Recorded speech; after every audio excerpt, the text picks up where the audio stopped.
प्यारे परमेश्वर, इस अच्छे से समय के लिए आपको धन्यवाद देते हैं। आज के इस बाइबल वचन समय को भी आप आशीषदायक बना के दीजिए। इन वचनों की गहराई को हम समझने के लिए आप हमें मदद कीजिए। यीशु मसीह के नाम से मांगते पिता, आमीन। गिनती अध्याय 23। तब बिलाम ने बालाक से कहा, यहाँ पर मेरे लिए 7 वेदियाँ बनवा और इसी स्थान पर 7 बछड़े और 7 मेढ़े तैयार कर। तब बालाक ने बिलाम के कहने के अनुसार किया और बालाक और बिलाम ने मिलकर प्रत्येक वेदी पर एक बछड़ा और एक मेढ़ा चढ़ाया। फिर बिलाम ने बालाक से कहा, तू अपने होम बलि के पास खड़ा रह और मैं जाता हूँ। संभव है कि यहोवा मुझसे भेंट करने को आए और जो कुछ वह मुझ पर प्रकाशित करेगा वही मैं तुझको बताऊंगा। तब वह एक मुंडे पहाड़ पर गया और परमेश्वर बिलाम से मिला और बिलाम ने उससे कहा, मैंने 7 वेदियां तैयार की है और प्रत्येक वेदी पर एक बछड़ा और एक मेढ़ा चढ़ाया है। यहोवा ने बिलाम के मुंह में एक बात डाली और कहा, बालाक के पास लौट जा और यों कहना। और वह उसके पास लौटकर आ गया और क्या देखता है कि वह सारे मोआबी हाकिमों समेत अपने होम बलि के पास खड़ा है।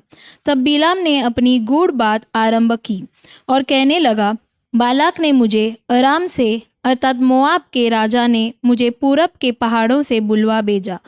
आ, मेरे लिए याकूब को शाप दे, आ इज़राइल को धमकी दे। परंतु जिन्हें परमेश्वर ने शाप नहीं दिया उन्हें मैं क्यों शाप दूं? और जिन्हें यहोवा ने धमकी नहीं दी उन्हें मैं कैसे धमकी दूं? चट्टानों की चोटी पर से वे मुझे दिखाई पड़ते हैं, पहाड़ियों पर से मैं उनको देखता हूँ। वह ऐसी जाति है जो अकेली बसी रहेगी और अन्य जातियों से अलग गिनी जाएगी। याकूब के धूलि के किनके को कौन गिन सकता है, या इज़राइल की चौथाई की गिनती कौन ले सकता है? सौभाग्य यदि मेरी मृत्यु धर्मियों की सी और मेरा अंत भी उन्हीं के समान हो। तब बालाक ने बिलाम से कहा, तूने मुझसे क्या किया है?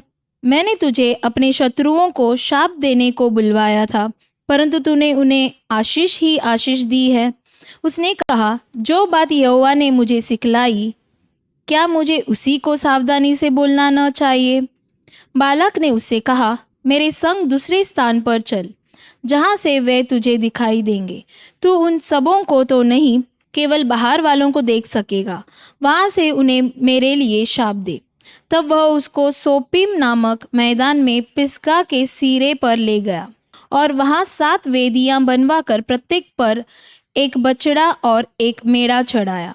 तब बिलाम ने बालाक से कहा, अपने होम बलि के पास नहीं खड़ा रह और मैं उधर जाकर यहोवा से भेंट करूं। और यहोवा ने बिलाम से भेंट की और उसने उसके मुंह में एक बात डाली और कहा, बालक के पास लौट जा और यों कहना। और वह उसके पास गया और क्या देखता है कि वह मोआबी हाकिमों समेत अपने होम बलि के पास खड़ा है। और बालाक ने पूछा, यहोवा ने क्या कहा है?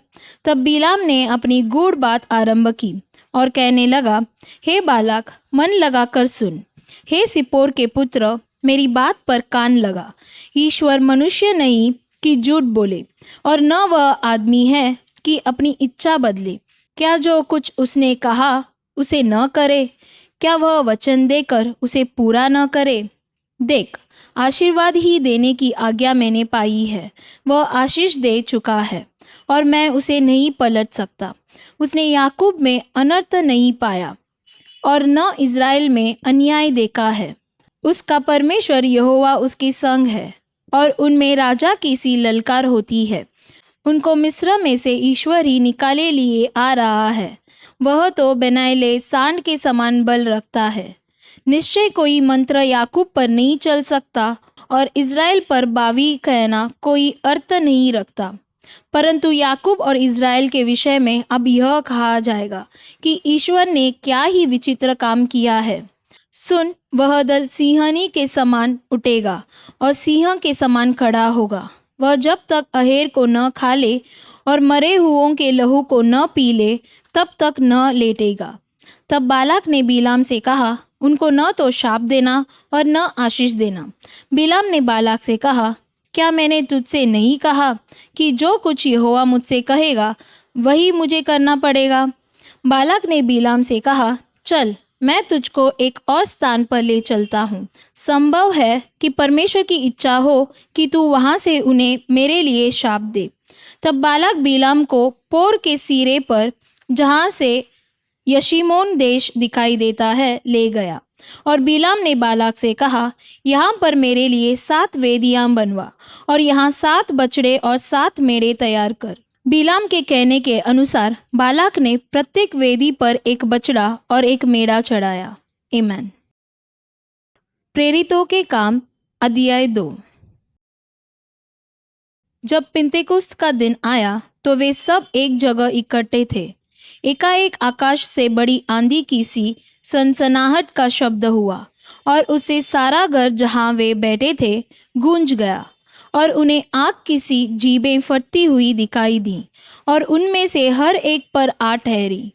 वे सब पवित्र आत्मा से भर गए और जिस प्रकार आत्मा ने उन्हें बोलने की सामर्थ्य दी, वे अन्य अन्य भाषा बोलने लगे। आकाश के नीचे की हर एक जाति में से भक्त यहूदी यरूशलेम में रह रहे थे। जब यह शब्द हुआ तो भीड़ लग गई और लोग घबरा गए, क्योंकि हर एक को यही सुनाई देता था कि ये मेरी ही भाषा में बोल रहे हैं। वे सब चकित और अचंभित होकर कहने लगे, देखो, ये जो बोल रहे हैं क्या सब गलीली नहीं? तो फिर क्यों हम में से हर एक अपनी अपनी जन्मभूमि की भाषा सुनता है? हम जो पार्ती और मेदी और एलामी और मेसोपोटामिया और यहूदिया और कप्पदूकिया और पुंतुस और आसिया और फ्रूगिया और पंफुलिया और मिस्र और लीबिया देश जो कुरेने के आसपास है, इन सब देशों के रहने वाले और रोमी प्रवासी, अर्थात यहूदी और यहूदी मत धारण करने वाले, क्रेती और अरबी भी है, परंतु अपनी अपनी भाषा में उनसे परमेश्वर के बड़े बड़े कामों की चर्चा सुनते हैं। और वे सब चकित हुए और घबरा कर एक दूसरे से कहने लगे, यह क्या हो रहा है? परंतु दूसरों ने ठट्ठा करके कहा, वे तो नई मदिरा के नशे में चूर है। तब पतरस उन 11 के साथ खड़ा हुआ और ऊंचे शब्द से कहने लगा, हे यहूदियों और हे यरूशलेम के सब रहने वालों, यह जान लो और कान लगाकर मेरी बातें सुनो। जैसा तुम समझ रहे हो, ये लोग नशे में नहीं हैं, क्योंकि अभी तो पहर ही दिन चढ़ा है, परंतु यह वह बात है जो योएल भविष्यद्वक्ता के द्वारा कही गई थी। परमेश्वर कहता है कि अंत के दिनों में ऐसा होगा कि मैं अपना आत्मा सब मनुष्यों पर उंडेलूंगा, और तुम्हारे बेटे और तुम्हारी बेटियां भविष्यवाणी करेंगी, और तुम्हारे जवान दर्शन देखेंगे, और तुम्हारे पुरनिये स्वप्न देखेंगे। वरन मैं अपने दासों और अपनी दासियों पर भी उन दिनों में अपने आत्मा में से उंडेलूंगा, और वे भविष्यवाणी करेंगे। और मैं ऊपर आकाश में अद्भुत काम और नीचे धरती पर चिन्ह, अर्थात लहू और आग और धुएं का बादल दिखाऊंगा। प्रभु के महान और तेजस्वी दिन के आने से पहले सूर्य अंधेरा और चांद लहू सा हो जाएगा, और जो कोई प्रभु का नाम लेगा वह उद्धार पाएगा। हे इस्राएलियों, ये बातें सुनो। यीशु नाज़री एक मनुष्य था, जिसका परमेश्वर की ओर से होने का प्रमाण उन सामर्थ्य के कामों और आश्चर्य के कामों और चिन्हों से प्रकट है, जो परमेश्वर ने तुम्हारे बीच उसके द्वारा कर दिखाए, जिसे तुम आप ही जानते हो। उसी यीशु को जो परमेश्वर की ठहराई हुई योजना और पूर्व ज्ञान के अनुसार पकड़वाया गया, तुमने अधर्मियों के हाथ से क्रूस पर चढ़वाकर मार डाला, परंतु उसी को परमेश्वर ने मृत्यु के बंधनों से छुड़ाकर जिलाया।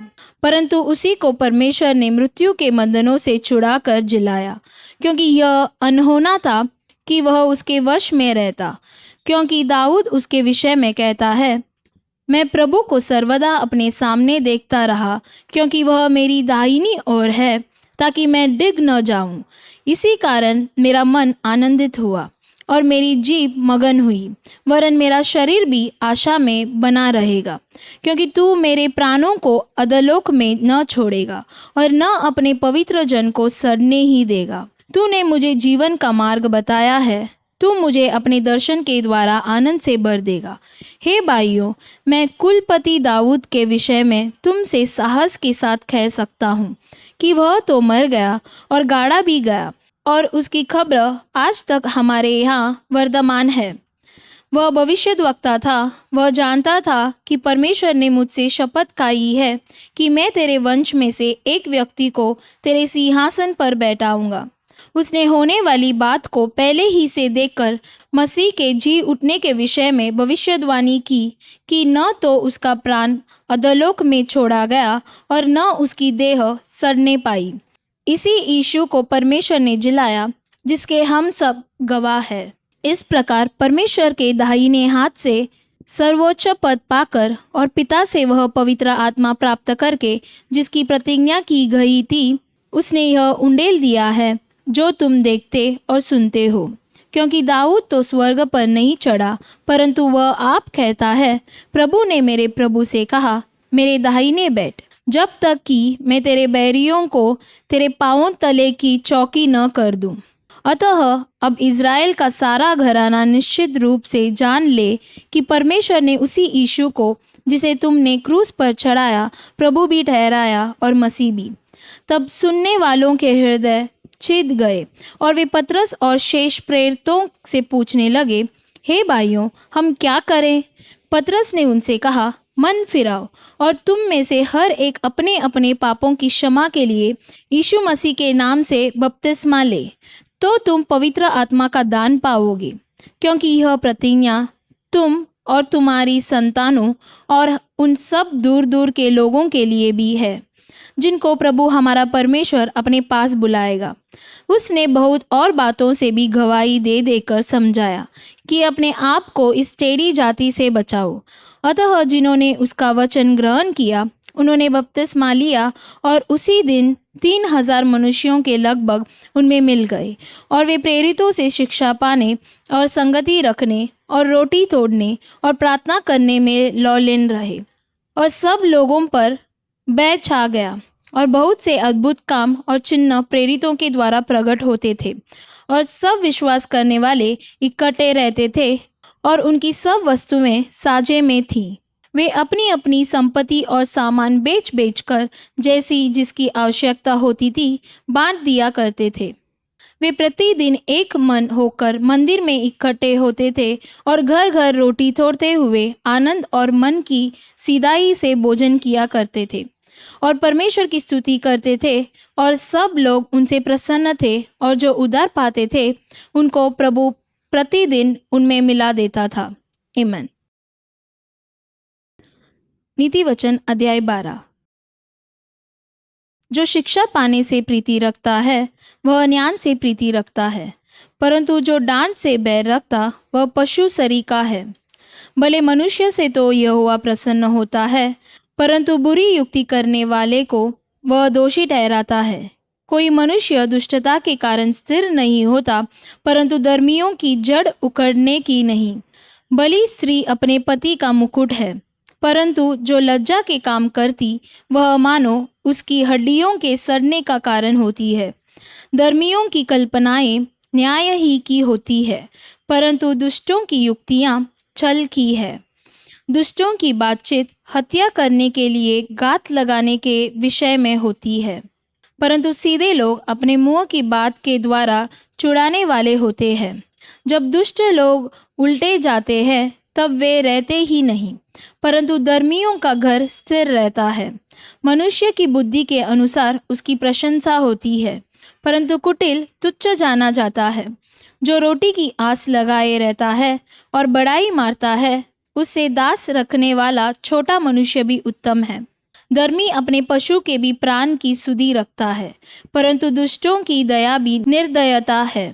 जो अपनी भूमि को जोतता वह पेट भर खाता है, परंतु जो निकम्मों की संगति करता वह निर्बुद्धि ठहरता है। दुष्ट जन बुरे लोगों के जाल की अभिलाषा करते हैं, परंतु धर्मियों की जड़ हरी भरी रहती है। बुरा मनुष्य अपने दुर्वचनों के कारण फंदे में फंसता है, परंतु धर्मी संकट से निकास पाता है। सज्जन अपने वचनों के फल के द्वारा भलाई से तृप्त होता है, और जैसी जिसकी करनी वैसी उसकी बरनी होती है। मूढ़ को अपनी ही चाल सीधी जान पड़ती है, परंतु जो सम्मति मानता वह बुद्धिमान है। मूढ़ की रीस उसी दिन प्रकट हो जाती है, परंतु चतुर अपमान को छिपा रखता है। जो सच बोलता है वह धर्म प्रकट करता है, परंतु जो झूठी साक्षी देता वह छल प्रकट करता है। ऐसे लोग हैं जिनका बिना सोच विचार का बोलना तलवार के समान चुभता है, परंतु बुद्धिमान के बोलने से लोग चंगे होते हैं।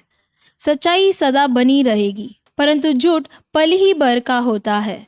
बुरी युक्ति करने वालों के मन में छल रहता है, परंतु मेल की युक्ति करने वालों को आनंद होता है।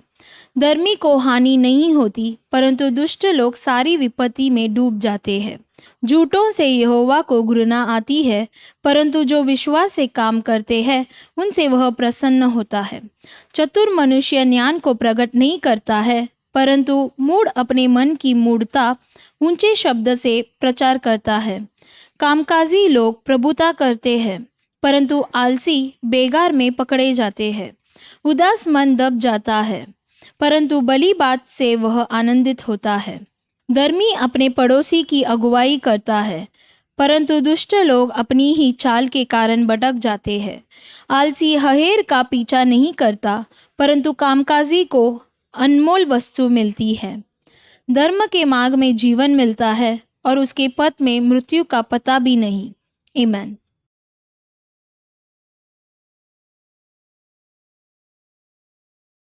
प्यारे परमेश्वर, इस अच्छे से समय के लिए धन्यवाद देते हैं। जैसे हम पढ़े थे परमेश्वर, उन लोगों की तरह प्रतिदिन हम भी आपकी स्तुति करने के लिए मदद कीजिए और हम भी और अधिक धार्मिक बनने के लिए मदद कीजिए। यीशु मसीह के नाम से मांगते पिता, आमीन। God bless you.